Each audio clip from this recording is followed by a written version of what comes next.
Tener una vida mejor implica ser responsables de nosotros, analizarnos de adentro hacia afuera, desde nuestro físico, de nuestra mente, nuestras emociones y poder comprender cómo hacer que sean mejores, cómo ubicar cuando no están bien y poder comenzar a tratarla de la manera adecuada. Hoy vamos a hablar sobre la salud mental y tengo una invitada en Argentina que es una psicóloga, bueno, ella es una experta, es una persona con mucho conocimiento y mucha experiencia y estoy muy complacido de que hoy haya decidido acompañarnos. A todos ustedes les doy la bienvenida a este episodio del día de hoy. ¿Están listos para transformar su vida? Acompáñenos en este viaje hacia la felicidad. Bienvenidos a Acravida, donde exploramos cómo construir una vida mejor con lúdica, constancia y conocimiento. Bueno, estoy con Giuliana Massellone. ¿Sí lo dije bien? Sí, está perfecto. Gracias, Will. Bueno, muy bien. El asunto es que ella está en Argentina y quiero que se presente. Bueno, tú, ¿de dónde vienes? ¿Qué haces? ¿A qué te dedicas? Bien, Will, muchas gracias. Para mí un placer poder compartir el día de hoy con vos y poder compartirle a la gente este tema tan interesante e importante para la salud mental. Yo soy psicóloga clínica. Soy especialista en psicología clínica con orientación sistémica. Trabajo hace tiempo con niños y jóvenes con discapacidad. También soy directora de un espacio de salud mental integral. Trabajo de forma online con pacientes de todo el mundo, lo cual para mí es una satisfacción impresionante porque, bueno, aparte de trabajar sobre el área de salud mental, que eso a mí me encanta, también puedo conocer distintas historias de vida, distintas realidades, lo cual es una experiencia muy enriquecedora para uno. Así que trabajo con toda la población, digamos, niños, adolescentes y adultos en distintas formas, porque trabajo presencial, trabajo de manera online. Bueno, explícanos un poquitico eso, la orientación sistémica, ¿qué es? Porque yo no sé.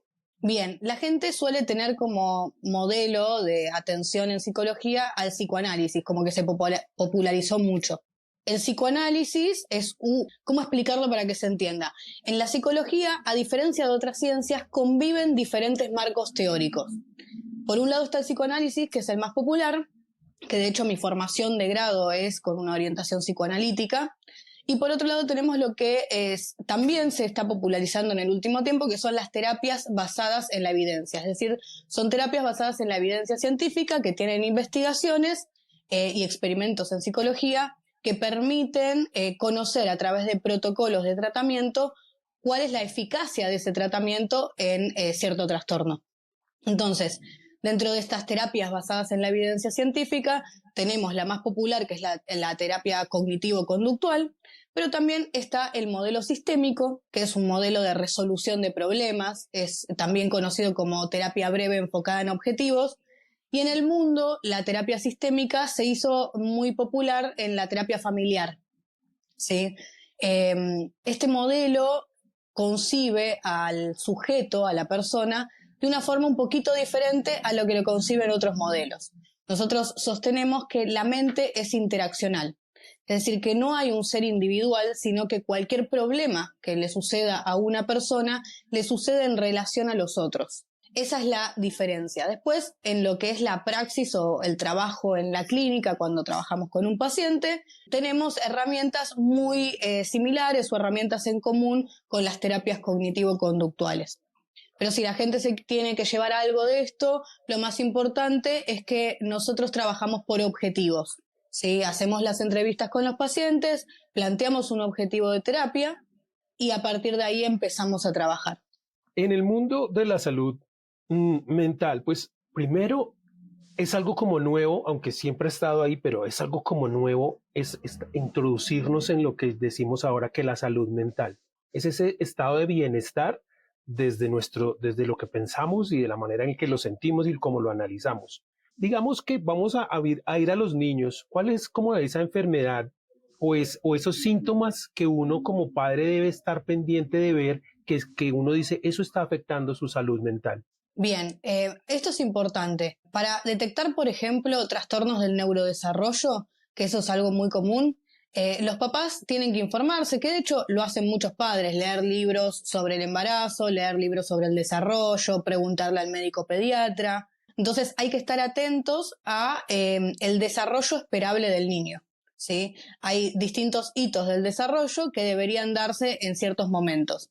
Si nosotros identificamos que nuestro hijo o hija no ha alcanzado algún hito del desarrollo en un periodo de tiempo esperable, sí es bueno consultar primero con el médico pediatra para preguntarle si esto que está pasando es debido a alguna otra cosa o si habría que trabajar un poco más sobre esta señal de alerta sobre qué le está pasando al niño. Por ejemplo, un indicador de que un bebé puede llegar a tener, con esto no quiero decir que lo tiene, algún trastorno del neurodesarrollo, como puede ser autismo, es que, no sé, a los 7 meses no levante la cabeza o no fije la mirada. Entonces, sí es importante, que eso es información que pueden encontrar en internet, mirar si el niño o niña está teniendo conductas esperables para su edad o no las está alcanzando.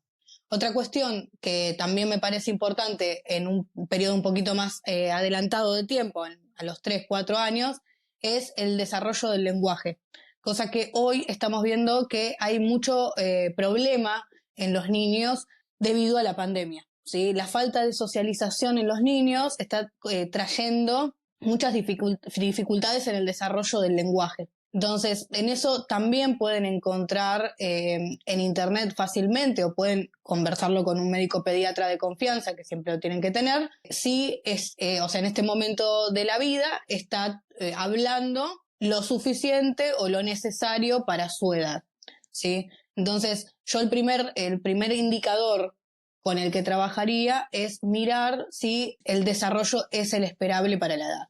Me genera como una inquietud. Entonces, lo primero que yo debo tener es un contacto muy directo y cercano con mi médico pediatra. Sí. Segundo, debo tener como una especie de investigación muy básica sobre el desarrollo de los niños en general y de las niñas en general para ir mirando. Pero como ya lo habías dicho, tuvimos una pandemia y además tenemos una cantidad de circunstancias donde los papás trabajan demasiado tiempo y el tiempo en familia ha reducido su calidad y entonces eso afecta a los chicos de cierta manera. Quiere decir que yo debo estar pendiente de su estado de ánimo, de si él no es una persona sociable de la manera pues que uno dice, no, no tiene amigos, no juega, se la pasa encerrado en su celular, se la pasa encerrado en su cuarto haciendo. Entonces, eso es como un punto para uno decir, ahí algo no está bien. Totalmente, sí. O sea, la falta de socialización en los niños y la falta de comunicación es por lo menos una señal de alarma, ¿sí? Nosotros tenemos esta cuestión los psicólogos de que todo depende, ¿viste? Nos encanta la palabra depende y nos reímos, ya es chiste. Porque claro, como no es una ciencia exacta, yo no puedo afirmar que si vos haces tal cosa, entonces tal consecuencia. Pero sí podemos pensar en que la falta de socialización o la falta de juego en los niños puede ser un indicador de que algo está sucediendo. Puede ser un trastorno del desarrollo o puede ser otra cosa. Puede ser que el niño, no tenga un buen estado de ánimo o un estado de ánimo positivo porque le falta, no sé, atención de los padres, ¿no? Que eso se puede manifestar también en gritos, en enojos, en romper cosas, en comportamiento que los padres denominan el famoso berrinche. Estar atento a que las conductas en los niños son una demostración de que algo les está sucediendo. No lo hacen porque sí. Primero que son aprendidas muchas, ¿no? Por eso trabajamos con los padres, porque si no modelamos la conducta de los padres, muy difícilmente el niño cambia sus propias conductas. Eso también se trabaja con papás y mamás que llegan a las consultas. También prestar atención a lo que dicen los docentes en la escuela, ¿no? Las devoluciones de los docentes son importantes porque también están observando si ese desarrollo es el esperable o no es el esperable y cómo es la socialización de ese niño en un grupo. Pero bueno, sí, que un niño no juegue es un indicador importante de que hay algo que está pasando y que tenemos que trabajarlo con algún profesional de la salud. Bueno, para los que nos están escuchando, creo que es muy importante que tengan esos puntos en cuenta, sobre todo si son padres o familiares de niños que están dentro, digámoslo así, de la primera infancia. hay que estar muy pendiente. Cuando el niño ya entra al jardín infantil, ahí hay un proceso de socialización que es importante analizar cómo se desarrolla ese proceso, porque dependiendo de su personalidad, eso pues lo va a afectar de una manera positiva o no tan positiva, sobre todo si hay bullying o si no se, o si tiene problemas de comunicación, pues va a sentirse rechazado. Entonces hay que estar es muy pendiente de eso, hablar con el docente, hablar con el niño y observar. Yo creo que una de las cosas que hacen muchísima falta en los papás ahora es que no observan a sus niños, están tan ocupados en el trabajo que no se detiene un momento a 10 minutos de solo observe lo que él está haciendo y cómo lo está haciendo, y eso les ayudaría un montón a decir hay algo que no está del todo bien. Entonces Totalmente. ahí se los dejamos para los niños. Pero ahora viajemos un poco ya ahorita los papás que tienen estos adolescentes que son, tienen tantos problemas de comunicación que pues obviamente sus hormonas están cambiando y les están ofreciendo un montón de cosas, que el sexo, que la amistad, que pertenecer a un grupo, que el rechazo, bueno, en fin, un montón de cosas. Digamos en ese sentido, ¿cuáles serían como las problemáticas de salud mental más comunes en la adolescencia? Bien, lo que se está observando, Will, es que hay muchos adolescentes con ansiedad. ¿Sí? Esto también producto de la pandemia, porque claro, perdieron el vínculo con los compañeros, la socialización, las salidas, y digo, pensemos que la adolescencia, o sea, el concepto de adolescencia significa sufrimiento. Entonces, sí hay algo de la exageración, tal vez para los adultos, lo podemos ver así, ¿no? De las emociones o de las situaciones, ¿no? Como la ruptura de corazón del primer amor, ¿no? Ese llanto exagerado, como ese drama, la pelea con los amigos, todo eso que es parte de la adolescencia y que es necesario, pero digo, en esto también me gustaría detenerme a pensar qué de eso es esperable y qué ya no es esperable, ¿no? Yo venía mirando un capítulo de una chica mexicana que hace un podcast que se llama Más allá del rosa, en donde entrevistaba a una mujer que tiene esquizofrenia y que, bueno, ella pudo salir adelante, tuvo su tratamiento, ahora escribió su propio libro. La verdad, muy interesante esa charla.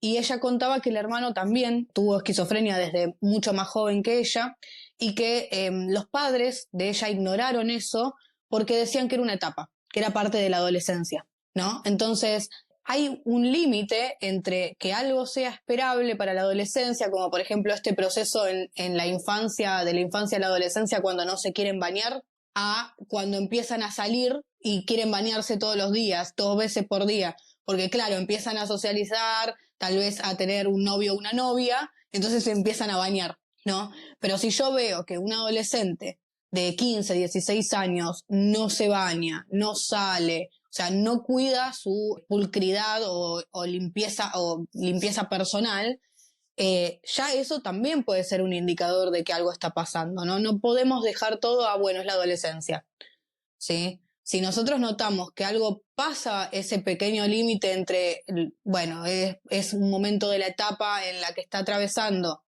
a una circunstancia donde esto se prolonga en el tiempo y ya se vuelve un aislamiento social, por ejemplo, ahí sí deberíamos hacer una consulta en salud mental, ¿sí? Incluso los padres que tengan dudas también pueden acercarse y trabajar en orientación a padres.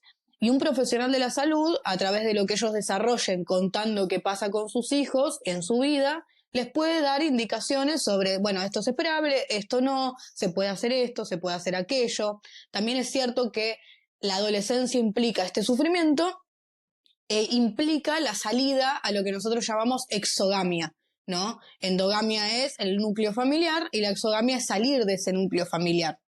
Entonces, acá lo que se da es un proceso de negar a los padres, ¿no? Entonces empieza todo este cambio corporal interno que cuesta mucho psicológicamente aceptar, pero también aparece como una desilusión hacia los padres, porque en la infancia papá y mamá se ven como maravillosos, omnipotentes, en todo lo que dicen tienen razón, y de repente cuando yo empiezo a conocer otros adultos de referencia, a tener distintos gustos diferentes a los de ellos, a conocer otras personas con otras vidas, me doy cuenta de que no coincido en todo con ellos, ¿no? Y esa diferencia hace un choque, pero es una diferencia necesaria para que cada adolescente construya su propia identidad, su propia personalidad. ¿Sí? Entonces, también para los padres es una tarea difícil perder a ese niño que nos amaba, que nos necesitaba, que nos adulaba y que nos adoraba, a pasar a este adolescente que me grita te odio porque le dije que tenía que comer verduras, ¿no? Es muy complicada esa parte. Por eso lo que yo les digo a la gente en los talleres es, desde niños hay que sembrar ese canal de comunicación lo más limpio posible para que cuando llegue la adolescencia no les sea tan complejo poder desarrollar esas informaciones que yo necesito que él brinde, esa confianza que él debe tener con su papá, aunque sean temas complicados o extraños, debe tener esa confianza para poder decir, siento esto, me pasó aquello. Eso es supremamente importante. El problema actual es que ese puente de comunicación está roto, entonces el adolescente va a buscar informaciones con sus pares y ellos están igual o peor que él, entonces se inventan unas soluciones tan extrañas que lo que hacen es complicar muchísimo más la situación y eso lo ve uno a diario. Hablando de eso, hay una cosa que, por ejemplo, aquí en Colombia yo he notado muchísimo y desde que yo era más joven lo he notado mucho y creo que eso todavía continúa. Y es que cada vez que a alguien le dicen, oye, deberías ir a que te vea un psicólogo o busca un psiquiatra, ¿no? Entonces la gente dice, no, pero es que yo no estoy loco. De una vez es como si lo estuvieran atacando. Y lo que queremos decirles a todos es, eso no está mal, es todo lo contrario.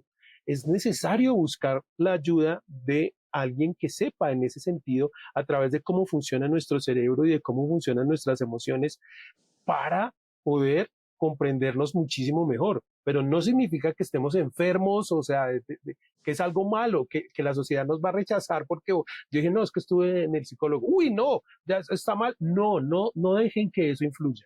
No sé si allá en Argentina será igual, no sé tu experiencia cómo sea. Sí, a ver, es un mito que viene arrastrándose. Pensemos que tenemos a Foucault como escritor que escribe la historia de la locura en la época clásica.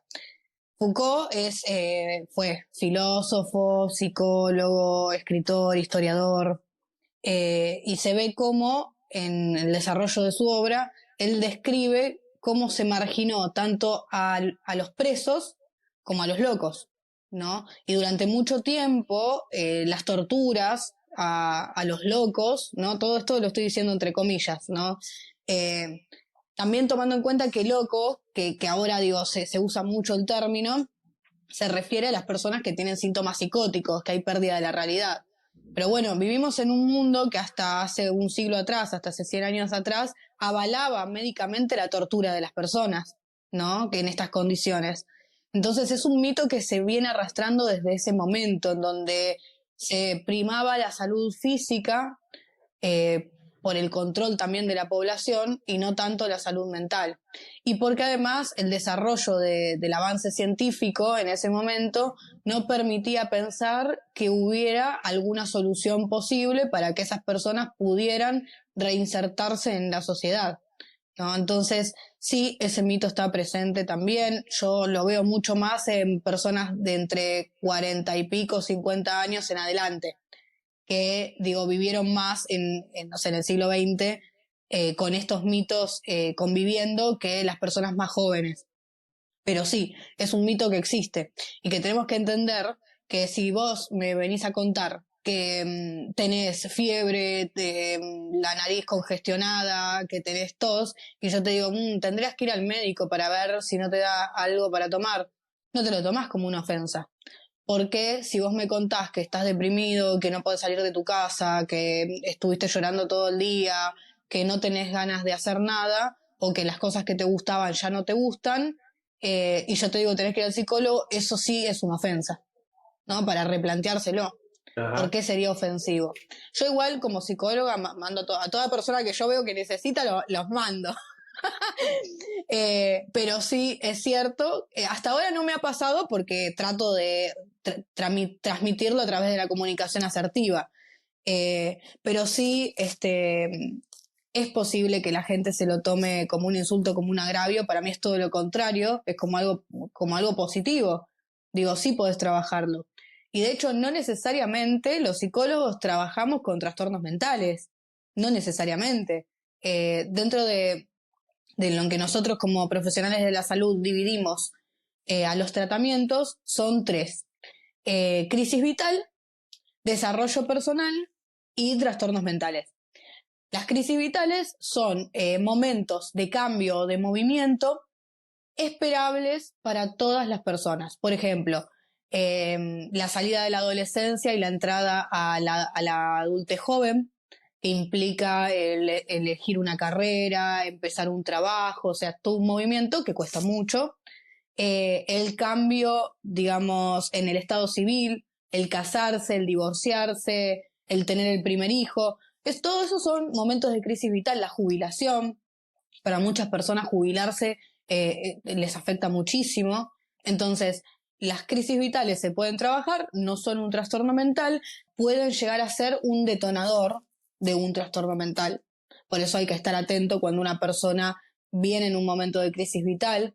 Por eso también los profesionales de la salud tenemos presente en qué momento o en qué rango etario se encuentra esa persona para entender qué es lo que está viviendo, ¿no? Para muchas mujeres, en los 30 y algo, se empieza a vivir una crisis, por ejemplo, en relación al deseo no de tener hijos, ¿no? Por este famoso reloj biológico. Porque claro, nosotras como mujeres o como personas con útero tenemos un tiempo para tomar cierta decisión, que es una decisión muy importante porque es para toda la vida. Entonces, eso se tiene presente, pero no significa que sea un trastorno mental. Y después hay personas que acuden a procesos de terapia simplemente para desarrollar mejor ciertas habilidades. No quiero cambiar de trabajo o me van a ascender en tal puesto y me gustaría trabajar sobre efectividad interpersonal. Y eso no implica que tengas un trastorno mental. Esa parte, por ejemplo, yo personalmente no conocía esos alcances a nivel de la psicología. ¿Okay? Me parece supremamente importante porque tiene mucho sentido, tiene mucha lógica, ¿no? Dentro de lo que pasa en nuestra mente a veces, nosotros no conocemos todo lo que somos capaces de hacer o todo lo que puede suceder allá adentro. Entonces, pues obviamente es como, sí, es que me duele como el hígado, pues obviamente yo mismo no voy a automedicarme a ver qué, no, debo ir con un experto que sepa de ese órgano para que lo analice, haga exámenes y luego me dice, tienes esto, haz esto y aquello para mejorar. Entonces, a nivel de mi cabeza, también hay un montón de cosas lo que pasa es que se manifiestan de formas muy extrañas para uno. O sea, por ejemplo, eso que tú decías, no, ya no quiero hablar, me siento como alienado, como no sé qué, pero yo creo que eso es parte de mi vida cotidiana y resulta que no, por eso uno tiene que estarse observando todo el tiempo, decir, no, esto no es normal. Y obviamente si yo me siento triste o me siento alienado o me siento diferente a lo que normalmente, digámoslo así, es, por decirlo normalmente de alguna manera, entonces no voy a ir a la persona que de los músculos o la persona del estómago. No, ¿a dónde voy? A la persona que conoce un poco más el cerebro. Y esos son los psicólogos. Entonces, por eso no está mal decir, bueno, voy a pedir una consulta a ver qué pasa. Eso no está mal.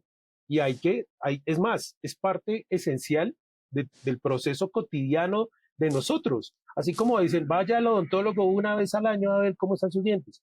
Hágase los exámenes, después de los 40, hágase exámenes una vez al año para ver cómo está su cuerpo. Pues una vez al año vaya a alguien de salud mental para que mire cómo está ese elemento que necesita trabajar. Entonces llegamos a los adultos. ¿Cuáles son como esas, digámoslo así, características de salud mental que atacan a los adultos en este momento de nuestra historia, que son las más comunes y también como así, como las más peligrosas? Yo agregaría, antes de continuar con eso, Will, también saber escuchar a las personas que nos quieren, ¿no? Porque tal vez nosotros no percibimos que hay un cambio en nosotros o que algo nos está pasando. Pero las personas que nos quieren suelen venir a decirnos, che, no te veo bien, ¿qué te está pasando? No, me parece que esta persona, en vez de, no sé, en relaciones de pareja, esta persona, en vez de sacar lo mejor de vos, está sacando lo peor, ¿no? Entonces, saber escuchar qué es lo que nos están diciendo los otros. Ojo, esto no es tomarlo como una verdad absoluta, pero si yo tengo a mi mamá, a mi papá, a mi prima, a mi mejor amiga y a mi hermana diciéndome que algo está mal, y bueno, son 5 personas diferentes, ¿no? Como podría evaluarlo, por lo menos, empezar a pensarlo.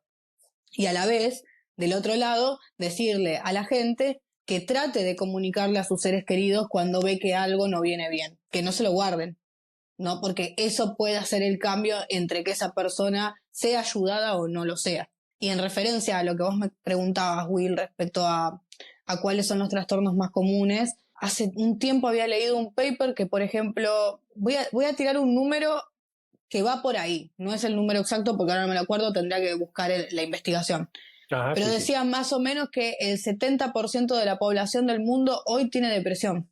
O sea, a ese número estamos. Y con esto también quiero decir, hay mucha gente que atraviesa procesos de depresión que le da vergüenza contarlo. sí, es Yo lo triste. hablaba con una amiga hace 1 o 2 años, me decía, no, porque yo no quiero que la gente sepa que estoy así o que tengo este diagnóstico.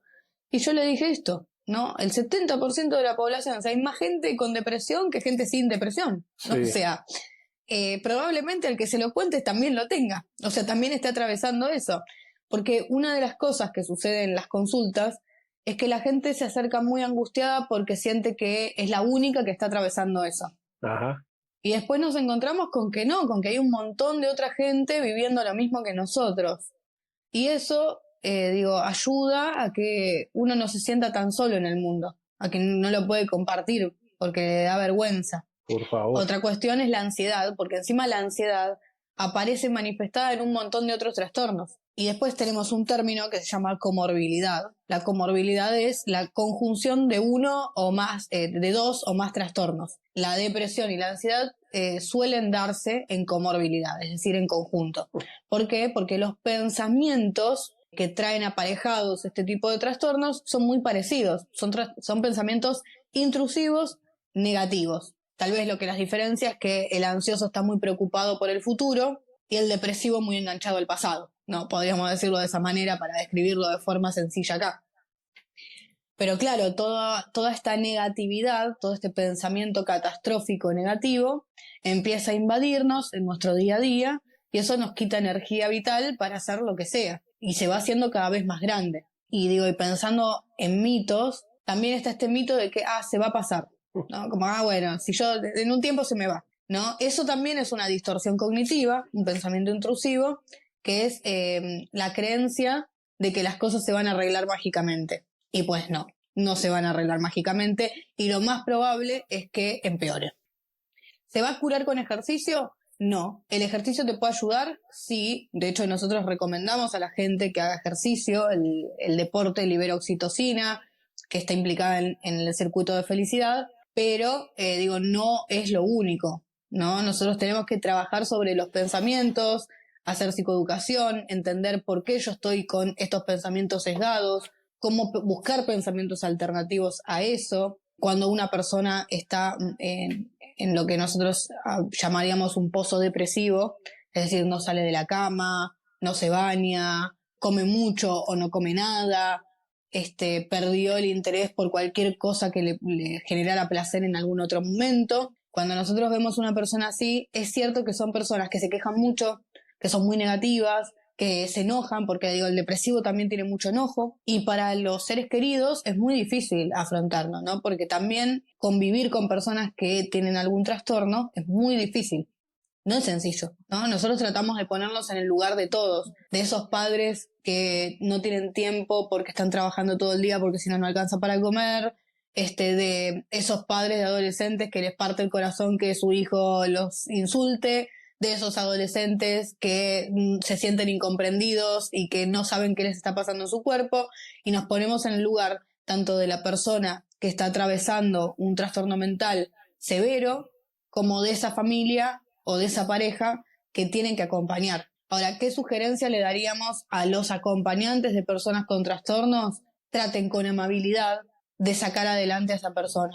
A veces implica obligarlas un poco a hacer cosas, siempre desde el amor. No es que va a servir que lo empieces a insultar y a decirle, no haces nada, no servís para nada. O sea, le alimentás lo que esa persona ya está pensando. Entonces, acompañar y ayudar es desde el amor. Vamos, dale, ayúdame en esto, por favor, bañate y vamos a salir, vamos a hacer tal cosa, no te das cuenta que hace 3 días que no salís, ¿no? Como tratar desde el amor de insistir de buena forma. Y si no podemos solos, siempre buscar ayuda de un profesional, porque no es algo sencillo y no es algo que se vaya a pasar eventualmente porque sí, ¿sí? En general, cuando hay la manifestación de un síntoma o de varios síntomas de cualquier trastorno mental, eso se va a agravar con el tiempo, no se va a reducir, ¿no? No es unas vacaciones, no es al curandero, no es ir a comprarle ropa, no es ir a comprarle un auto, no.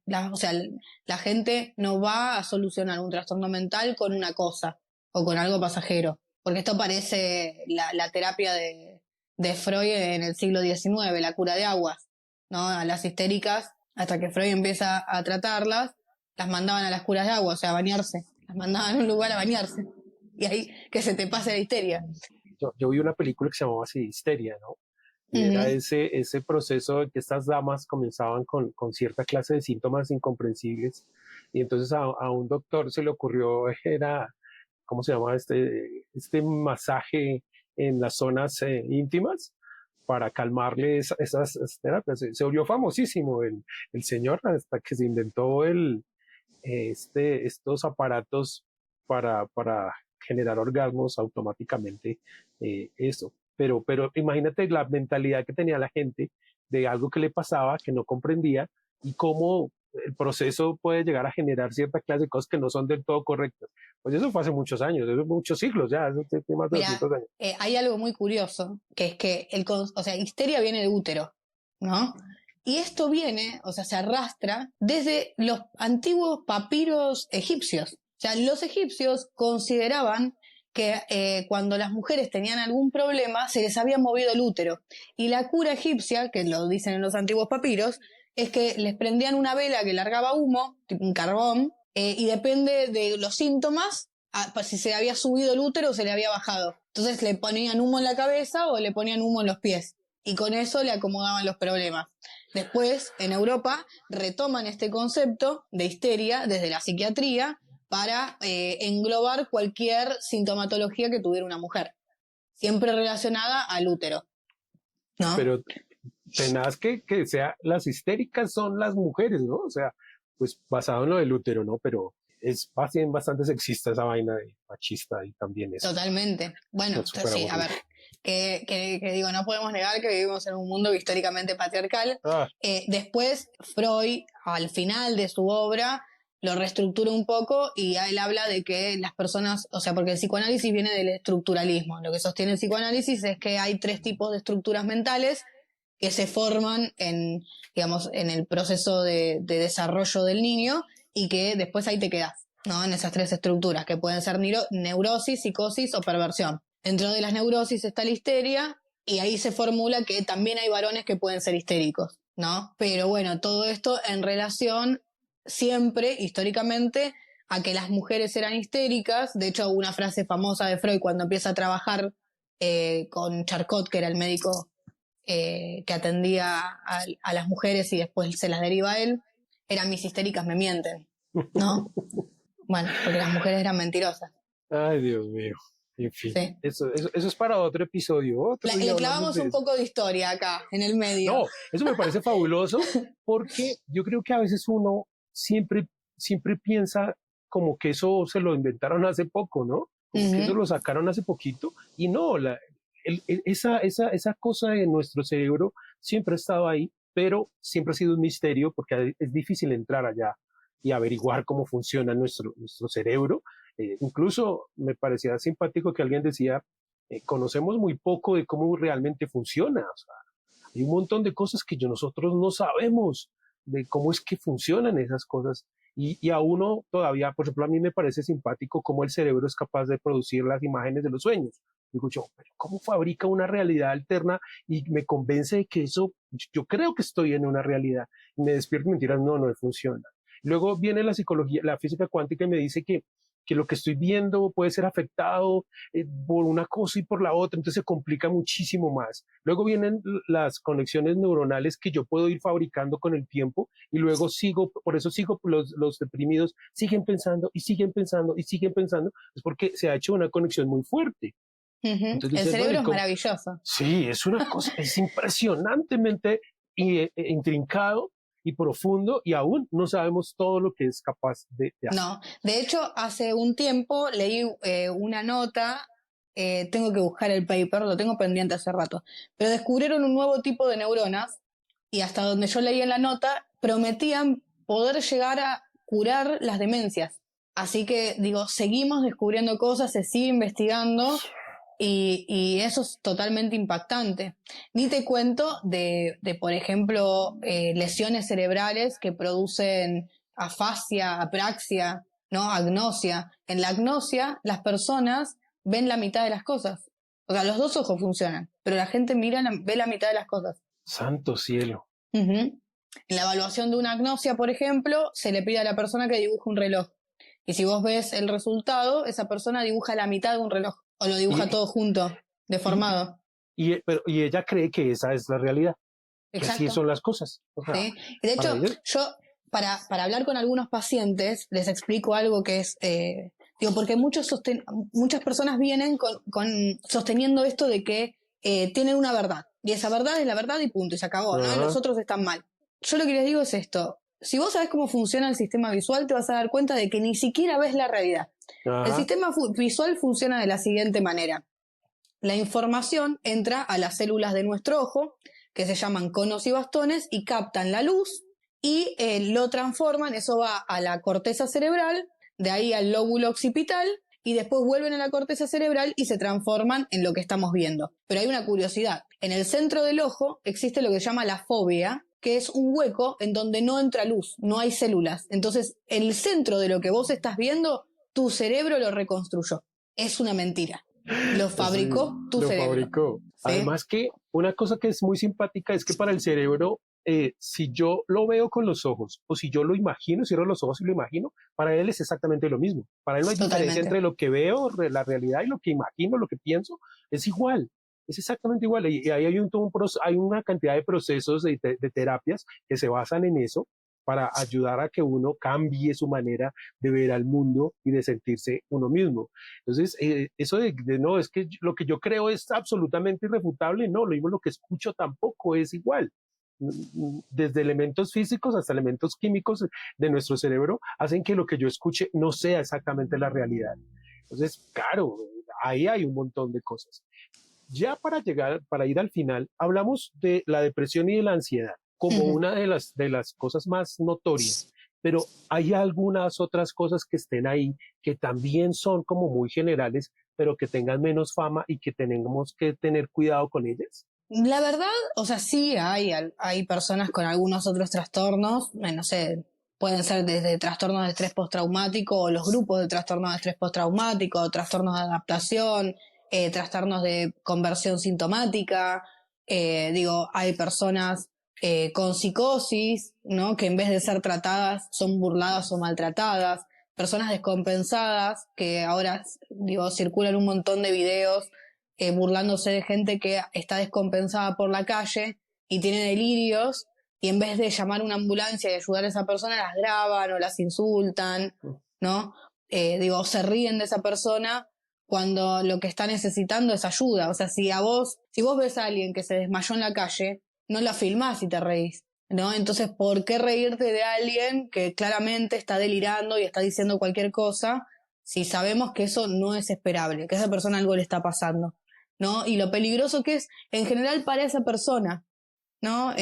Porque también está este mito de que un psicótico te puede matar. Sí, podría pasar, como podría pasar con cualquier otra persona. No es que la psicosis implica que yo mate a alguien. De hecho, corren mayor riesgo ellos, o sea, la persona que está descompensada, porque justamente como hay pérdida de la realidad, pueden llegar a salir desnudos, a exponerse a situaciones donde les pueden hacer algo, pueden llegar a cruzar la calle sin tomar conciencia, les pueden pasar cosas por estar fuera de la realidad.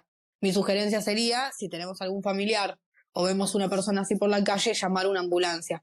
Mantenerlos lejos, no alimentar el delirio, pero tampoco contradecirlo, y tratar de ayudar a esa persona que está descompensada. Después, también lo que se observa es que hay muchas personas que toda la vida fueron tildadas de raros, adultos, ¿no? Que se los tilda de raros, y que hoy podemos visualizar que tenían un trastorno del neurodesarrollo. Una gran pregunta que nos hacemos es si hoy hay más personas con autismo o si se conoce mucho más sobre el autismo y se está diagnosticando a todas las personas que nacen con autismo y en su momento nadie le dio un diagnóstico, ¿no? Se los trataba de raros, se los maltrataba o se los excluía y no se los ayudaba, ¿no? Entonces, personas que ustedes identifiquen que tal vez hablen un poco raro, no sé cómo describirlo concretamente, ¿no? Hay personas a las que se les nota más y personas a las que se les nota menos, pero las personas que tenían, ¿no? Porque hasta ahora el diagnóstico se llamaba Asperger porque fue el médico que lo descubrió y armó la sintomatología, está dentro del autismo el Asperger. Esas personas tal vez sí hablan, sí socializan con otros, pero con algunas dificultades. Uno de los síntomas más notorios es la forma de hablar. Se expresan de alguna forma extraña, en el tono de voz, en la forma de comunicar las cosas, hay falta de comprensión de los chistes, de la ironía, del sarcasmo, de las metáforas, ¿no? Como si hay mucha literalidad en una persona, eso podría ser un indicador de algún trastorno del neurodesarrollo. Personas que empiezan muchas cosas y no las terminan, ¿no? O están demasiado activas, puede ser un indicador de un trastorno por déficit de atención. Tampoco es esperable, por ejemplo, pasar periodos sin dormir y haciendo muchas cosas y después periodos sin poder hacer nada. Ahí podríamos hablar de una bipolaridad, ¿no? O un trastorno límite de la personalidad. Personas que son muy conflictivas y están en conflicto con todo el mundo. Cortarse, ¿no? Las autolesiones son indicadores de un trastorno mental. Pero por supuesto, todo esto que yo acabo de mencionar pueden ser indicadores. O sea, son indicadores de que algo puede estar mal, pero no es una condición, ¿no? Esto siempre quiero aclararlo y lo sigo aclarando porque la gente, si no, lo que hace es tomar un pedazo de lo que uno dice y hacerle una ley. Y nosotros los psicólogos no podemos hacer leyes.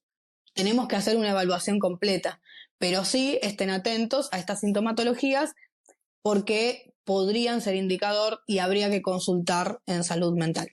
Es importante que como amigos, como familiares y como compañeros, dejemos el miedo, porque yo sé que cuando yo me burlo de alguien es porque a mí me da miedo algo, entonces uso esa defensa y me burlo. Entonces, digamos, estoy en la oficina y tengo una persona que tiene llegó un trabajador nuevo que tiene una manera muy simpática de expresarse y lo que yo hago es burlarme de él. Eso también implica que yo debo tener un problema de salud mental que debo tratar, ¿sí? Dense cuenta que una cosa implica la otra.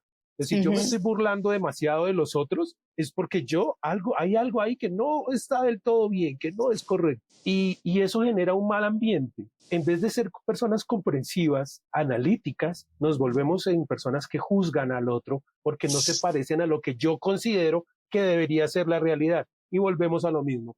Eso no funciona así. Bien, eso que mencionás, Will, es también una de las cuestiones comunes que llegan a consultas en salud mental, los problemas de autoestima. ¿Sí? Claro. No, porque digo, si yo necesito de burlarme de otros para sentirme bien yo, es que tal vez hay algo en mí que no me está gustando o que no me siento tan bien con eso. Sí, también hay mucho problema de la imagen corporal. Y creo que eso se nos escapó, esa autoestima, la falta de autoestima, yo creo que es algo muy generalizado, tanto en hombres como en mujeres, y lo peor es que lo disfrazamos con una cantidad de cosas. Entonces no nos damos cuenta que esa clase de acciones que tenemos para cuidarnos, para defendernos, es una manera de ver la sintomatología de que algo nos está afectando a nivel emocional y cerebral y que es bueno ir a buscar ayuda de un profesional. Yo creo que tú decías observar y luego buscar al profesional. Yo creo que tenemos que ser también preventivos, ¿no? O sea, no está de más en decir, venga, no, yo tengo 20 años, voy a ir a sacar una cita con el psicólogo y que me diga cosas, ¿no? O sea, lo que pasa es que la gente siempre dice, ay, no, es que ir al doctor para que le vea a uno ya, lo vea a uno no mal. Pues no es así. Lo que pasa es que generalmente no estamos al 100% ni física, ni mentalmente, ni emocionalmente. Y lo que nosotros necesitamos encontrar es la manera de elevar ese porcentaje lo mejor posible. Entonces a uno siempre le van a decir, salga a caminar, ¿sí? No sea sedentario. El doctor le va a decir, haga eso, coma esto. Entonces a uno no le gusta que le digan las vainas, pero cuando se complica el asunto, ahí se dicen, ay, si yo hubiera hecho caso, si yo hubiera comido mejor, si yo hubiera ido a terapia, si yo, entonces ahí ya no es apropiado. La idea es Claro, me lamento después de Ajá, los errores que cometí en el pasado por no escuchar. Bueno, también a veces es necesario ese proceso para poder comprender, ¿no? Digo, igual lo que fomentamos nosotros es justamente lo contrario. Traten de prevenir en vez de lamentar.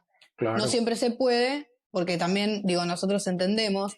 Yo creo que también esto me da un pie, Will, para hablar de algo importante, que es que la gente, mucha gente, le da miedo ir a terapia porque no sabe qué va a pasar, ¿no? Y cree que los psicólogos los vamos a juzgar. Me pasó con muchos pacientes. Nada, o sea, mi mensaje es este. Nosotros somos, o sea, nos formamos desde que empezamos una carrera durante muchos años justamente para no juzgar a nadie. O sea, no hay nada que nosotros no hayamos escuchado, que a ja, nosotros nos parezca mal. Digo, no es nuestra posición como profesionales, sino todo lo contrario. Digo, no tengan miedo con eso y comprendan que el proceso de terapia no es un arma en la cabeza en donde vos te tenés que sentar y contar absolutamente todos tus secretos profundos por siempre. No se trata de eso. Uno va a la primera consulta en psicología, el psicólogo le va a contar cómo trabaja, qué es lo que va a hacer, les va a hacer algunas preguntas aburridas, que son las preguntas cerradas de la historia clínica, para poder conocer a esa persona y su entorno, es información importante, y después va a preguntar por el motivo de consulta y quien vaya a ser paciente tiene la libertad de contar lo que desee y se sienta cómodo en ese momento de contar, ¿no? Entonces, siempre con la tranquilidad de que el día que vayan a una consulta en salud mental, nadie los va a obligar a decir nada que no quieran decir. sí, y sobre todo si van de manera voluntaria a decir, no, pues quiero que me hagas como un diagnóstico, entonces ya el profesional dirá, bueno, ¿cómo te sientes aquí? ¿Cómo te sientes allá? Hará las preguntas, mirará y de acuerdo a tus respuestas te dirá, podemos hacer esto, hay un camino, veo que puedes estar deprimido, bueno, en fin, pero el asunto es que siempre dicen, no, es que si voy al psicólogo me meten a un manicomio. Eso, a los 2 minutos me van a meter a un manicomio, eso yo debo tener porque alguna vez yo hace muchos años, cuando era muy joven, yo comencé a leer cosas de psicología y cosas, oiga, no, pero yo tengo trastornos. Entonces uno se asustaba, ¿no? Porque parecía que eso fuera como algo malo, contagioso. Y después dije, no, o sea, no, todo, es chévere que usted se dé cuenta para que vaya y busque ayuda, ¿ok? Sí. Que eso Igual nos pasa a todos, por eso es el sesgo de confirmación. A todos los psicólogos, cuando estudiamos la carrera, empezamos a ver trastornos y nos identificamos con todos. Por eso yo le digo a los pacientes, les hago jurar que no van a ponerse a leer cosas, porque claro, si no se sienten, me dicen, Juliana, creo que soy psicópata. Pero escuchame una cosa, le digo. Esto me pasó con un paciente, historia real. Digo, una persona, un psicópata o una persona con un trastorno antisocial de la personalidad, no tiene empatía, tortura gente, digo, no está ni cerca de ser un sí, psicópata. Lo leyó en internet y se convenció de que era eso. Y eso es el sesgo de confirmación que nos hace identificarnos con todos los trastornos. Entonces también tenemos que ser realistas, ¿no? En ver si realmente yo estoy teniendo un síntoma. Y para saber que algo es un síntoma, hay un indicador clarísimo. No puedo seguir con mi vida cotidiana. ¿No? uh-huh, Porque en general también pasa esto, la gente llega a la consulta en salud mental cuando ya probó soluciones, porque nosotros automáticamente a todo lo que nos pasa le buscamos una solución, ¿no? Entonces cuando yo vengo con 3, 4 intentos de solución fallidos, digo, bueno, ahora me toca con el psicólogo, porque si yo no lo pude arreglar, que me ayude alguien a arreglarlo, uh-huh. ¿no? Y está bien, es parte del proceso, por supuesto que vamos a intentar repararlo, pero a veces solos no podemos. Yo creo que eso lo dijiste al principio. En este universo de la salud mental, esas cosas no se van. O sea, no, es distinto y quiero que lo tengan en cuenta que hoy me siento triste porque pasó algo que normalmente tiene que ponerme triste, ¿sí? O sea, yo tengo emociones y esas emociones deben aflorar en algún momento, entonces hoy me siento triste, pero ya mañana no.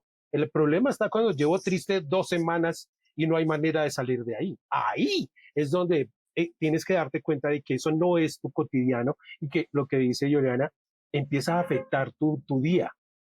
Ya no produces de la misma manera, ya no generas empatía con los demás de la misma manera, ya no eres sociable con los otros, entonces tu comunidad se ve afectada también, tu familia, tu trabajo, tus compañeros, en fin. Entonces ahí es donde uno dice, vea, esto no, por ahí no era. Algo pasó que se me fue de las manos y yo no lo tengo presente. Entonces, cuando yo estoy en esa circunstancia, a veces digo, bueno, no, me voy a comer un chocolate que eso ayuda. No, eso no es lo que te va a ayudar porque ya estás más allá de donde tú mismo lo puedes tratar. Necesitas ayuda. Necesitas ayuda y obviamente de un profesional. Por eso es importante que las familias se comuniquen, que el niño, el chico tenga la capacidad de decir, mamá, llevo triste como una semana o no estoy desanimado o no sé qué me pasa, pero ya llevo bastante tiempo. Y la mamá dice, sí, yo lo he notado. Bueno, ¿a dónde vamos? Obviamente, aquí en Colombia hay que ir al médico general. Si uno tiene el sistema de salud normal, hay que ir al médico general para decirle, mire, es que siento esto y que él lo remita con psicología para utilizar el mecanismo pues que está a la mano de todos, ¿sí? Para no ir a un profesional privado, sino utilizar el mecanismo que es ir al médico general, comentarle qué es lo que pasa. Él también podrá hacer cierta clase de exámenes para ver si es algo fisiológico y si la cosa no es por ahí, te va a remitir al psicólogo. Y eso no está mal, o sea, no pienses que está mal, simplemente es un profesional que tiene un conocimiento mucho más profundo sobre lo que puede llegar a estar sucediendo tanto en tu cabeza como a nivel emocional. Entonces, por favor, por favor, por favor. Y quiero que hablemos, ya ahora sí se acabó el tiempo, pero quiero que hablemos, digamos, porque para mí es importante, las mujeres que están en relaciones con hombres que tienen traumas, que tienen esos procesos complejos. ¿Cómo puedo yo, digamos, estoy saliendo con un hombre, cómo puedo reconocer si este hombre tiene algo que no es, que es dominante, que es violento, que es, bueno, en fin, tantas cosas para ellas, para uno como, digamos, para los hombres también puede reconocer, uy, no, es que esta mujer puede ser un problema en este sentido, o ella tiene una característica, o cómo hago. Bueno, no sé si eso es fácil de ver o no. ¿Tú qué nos puedes decir al respecto? Las famosas red flags, las famosas banderas rojas. Y es difícil porque, digo, hay violentos de todas las clases. Digo, puedo encontrarme con un psicópata, puedo encontrarme con un narcisista, puedo encontrarme con una persona que fue educada desde la violencia y replica ciertas acciones, pero que no llegaría a ciertos extremos. En principio, lo que nos podemos dar cuenta es con personas que son muy dominantes y que no aceptan otras opiniones, ¿no? Vamos a hacer esto que yo digo, como yo digo y cuando yo digo. Eso ya es un indicador de que algo bien no está, ¿no? Porque es una persona que no me está tomando en consideración. Gente que, por ejemplo, vos le decís, no me gusta el queso, y te prepara una tarta de queso. Vos le decís, no quiero comer eso porque no me gusta, y te dice, ay, qué mala persona que sos, yo te hice esto para vos, ¿no? Eso es una persona que te está manipulando. Gente que te amenaza, si hay amenazas, eso ya es un indicador de que algo bien no está. Y no siempre se llega a la violencia física, porque la gente, claro, nota la violencia física, pero claro, la violencia física viene después de un proceso en donde esa persona manipuladora o violenta se acomodó para poder llegar a ese punto. Pero primero fue con la violencia psicológica, te aleja de tu familia, ¿no? Esto es el círculo de la violencia. Te aleja de tu familia el manipulador, te aleja de tus amigos cercanos, te aísla y te baja la autoestima. ¿Cómo? Con sutilezas. Vos te das cuenta que yo soy la única persona que te quiere en el mundo, ¿no? Vos te das cuenta de que te vestís horrible. Vos te das cuenta de que tus amigas el otro día estaban hablando mal de vos. Ay, ¿viste que se juntaron y no te invitaron? Bueno, todos esos sutiles comentarios te van metiendo de a poquito en la cabeza que vos sos una persona que no vale y que nadie en el mundo la quiere. Entonces esa persona lo que necesita primero es aislar a la víctima para después, de a poco, ir ejerciendo más control y más violencia y dominándola. Por eso, cuando trabajamos con casos de violencia de género, es tan difícil que esa persona salga, ¿no? Y el resto de los seres queridos se enoja. Porque, claro, pero si yo te estoy diciendo, si vos sabés que te está pegando, ¿por qué lo haces? ¿Por qué lo justificás? ¿Por qué no salís de ahí? Claro, porque esa persona primero hizo un proceso mental, ¿no? El violento hizo primero un proceso mental en donde despojó a toda esa persona de capacidad de amarse a sí misma o de ver la realidad a través de sus propios ojos, ¿no? Para hacerlo gráfico, dejó esa mente como Chernobyl. No hay forma de salir de ahí solo. Muy difícil, sí. Es muy difícil, totalmente. Y esto vale tanto para varones como para mujeres, pero lo cierto es que sí, estadísticamente hay más varones violentos que mujeres violentas. Sí. Y hablando de esa violencia psicológica, porque digamos, grabé hace unos días un programa con una chica. Desafortunadamente el programa quedó con problemas técnicos y no lo puedo sacar al aire. Pero ella comentaba que durante 21 años tuvo un hombre que era manipulador. Y esas esperanzas de ella lo hacían querer que lo iba a cambiar, eso jamás funcionó. Ella se separó de él, pero ahora está enfrentando muchísimos problemas de salud mental, muchísimos problemas de salud mental. Después de 21 años de que te hayan dicho y que te hayan usado y que te hayan metido ideas en la cabeza, pues obviamente la terapia tiene que ser muy constante y estar ahí todo el tiempo trabajando y trabajando. Pues por eso mismo, ser conscientes, damas y caballeros, no más las damas, de que una bandera roja, yo creo que eso es suficiente para salir a correr. Yo digo, aléjate, míralo desde afuera, o sea, no le des tu corazón, porque una sola ya hay, es que es roja, por favor. Entonces ya están las amarillas y si tienen las naranjas, pues bien, o listo, está bien. Que es desordenado, bueno, está bien, ya usted mirará si le gusta gente desordenada. Ahí Will, se me vino a la mente otra cosa que también es importante, porque claro, también es difícil discernirlo, pero hay un síntoma que parece lo opuesto, que es el love bombing, el bombardeo de amor. Con las exageraciones también tengan cuidado, ¿no? Alguien que de repente te dice, mi amorcito, qué hermosa que sos, como todo muy exagerado, muy pronto, también es un indicador al que hay que tener cuidado. Sí, es Puede otra ser un bandera romántico, roja. pero eso también es una forma de manipulación, porque ¿qué pasa, Will? Esta gente queda atrapada porque al principio el manipulador se muestra como el hombre perfecto. Y así te engancha. Pero bueno, en esa mostrarse como el hombre perfecto, en esa actuación, también se le salen por el costado algunas de estas cosas. Hay que estar atenta. Y ahí es donde estar atenta, sí, exactamente. Porque primero que todos nosotros, tanto hombres como mujeres, tenemos que cuando nos gusta a alguien mostramos nuestra mejor cara. Pero aparte de eso, el hombre está enseñado genéticamente a ser el conquistador. ¿Ok? Entonces él tiene herramientas psicológicas y que ni siquiera a veces controla para conquistar. Y eso es como un animal ahí al ataque del acecho. Eso igual eso también le genera una excitación. Entonces, claro, ahí es difícil discernir cuál de todos es, y si este es la parte normal del hombre que tiene que actuar así porque su genética de macho alfa funciona de esa manera, y cuál ya es el que va detrás de su presa para dominarla, para destruirla o para mejor dicho, hacer lo que quiera con ella.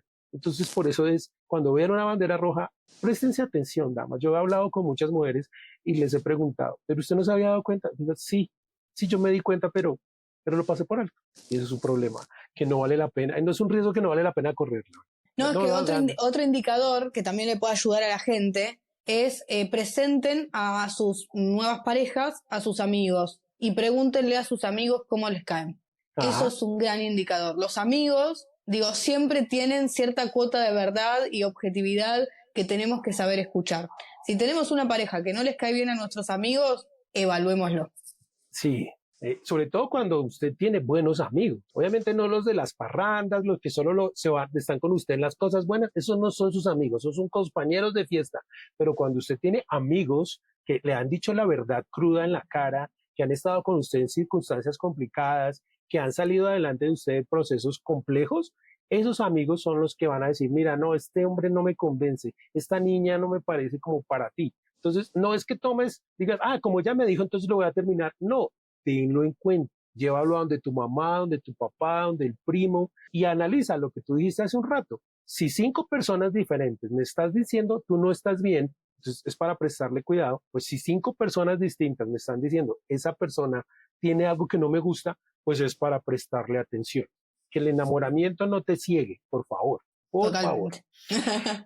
Entonces creo que hay muchísimo más para hablar y apenas estamos rozando la punta del iceberg. Espero poder tenerte aquí en otro programa de Acra Vida y te agradezco muchísimo, Juliana. Ha sido un placer, siempre es un placer poder hablar contigo sobre todos estos temas porque los conoces muy bien y sobre todo que la manera en que los expones es tan simpática que lo hace muy interesante. Te agradezco mucho. Muchas gracias, Will. Un placer para mí poder compartir con vos. Y a ustedes, ya saben que tenemos nuestros canales de atención. ¿Tienen alguna pregunta? ¿Quieren hacerle alguna pregunta a Juliana? Juliana, ¿dónde te pueden encontrar? ¿Dónde están tus redes sociales? Pueden buscarme en Instagram, en ML Salud Mental Integral. Ahí también tengo videos explicando varias cosas. Y en el mío profesional, que es sí.julianamastellone. Entonces, ya está. Ahí está. Y si por alguna razón dicen no encuentro eso, pueden escribir a acravida@outlook.com, nos dejan sus preguntas y yo se las hago llegar a Juliana para que después, sea de una manera o de otra, las responda. Y si tienen alguna inquietud sobre los talleres, sobre las cosas que hacemos, pues recuerden que también está el canal de YouTube, Acravida, está en YouTube, y los podcasts en las diferentes plataformas. A todos ustedes muchísimas gracias y los espero en una próxima oportunidad. No te pierdas todas las semanas nuestros consejos, entrevistas y reflexiones. Suscríbete y únete a la comunidad Acravida, una vida mejor.